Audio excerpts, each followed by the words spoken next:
When she was about 3, our daughter Allie woke up from a nap in which she'd been able to fly. She'd spent the afternoon soaring above everything she knew, watching us all from the air. And when she woke up, believing it had been real, before she even called to let me know she was awake, she jumped off the edge of her bed. I ran upstairs when I heard the crash, and I held her tight, wondering what she had hurt so badly that she couldn't stop crying. The rest of that day, every time I turned around, she was jumping off of something new. The stairs, her chair at dinner, the fireplace hearth, and every time she landed, instead of gliding, she would cry and hold me so tightly that I couldn't put her down, until she found another way to try to fly. She will now tell you, she's 12, that it wasn't that the falling hurt. She was pissed. For days. She still thinks about flying before she goes to sleep, on the off chance that it will happen again. And if I could hand that to her, if I could make that happen, don't you know I would. I'm in the car with Allie. We are navigating the labyrinthine streets of Boston. The week before, I had popped a tire doing an illegal U-turn, and I just want to get out of town safely. We know that we will be making this trip a lot. We're on the entrance to the highway when she pauses her movie. She always brings 2.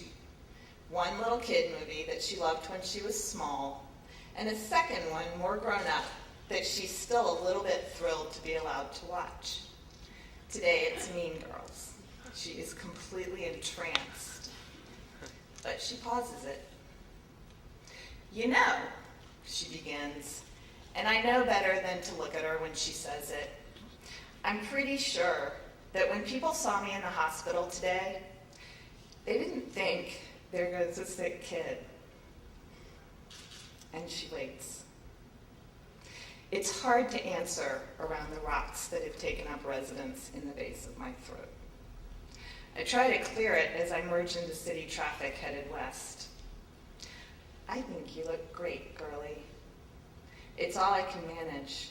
What I mean is, I love you. What I mean is, you are perfect to me.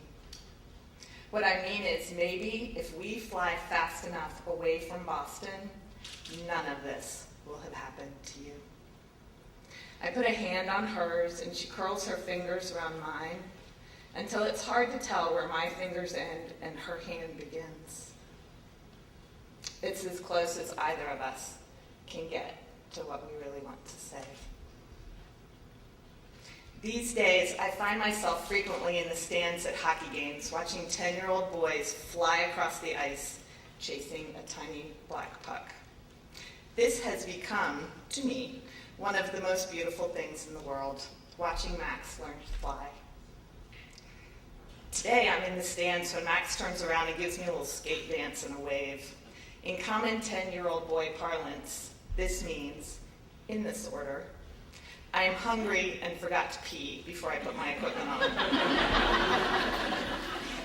It means I would rather be here than anywhere else on earth.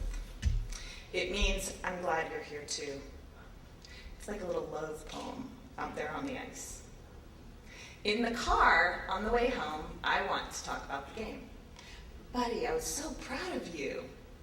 It's silent in the back seat, but his blonde head nods imperceptibly. I want so badly to keep talking, to tell him every play he finessed, everything he did well. But I know that for him, too much is too much. I bite my tongue and turn on the radio.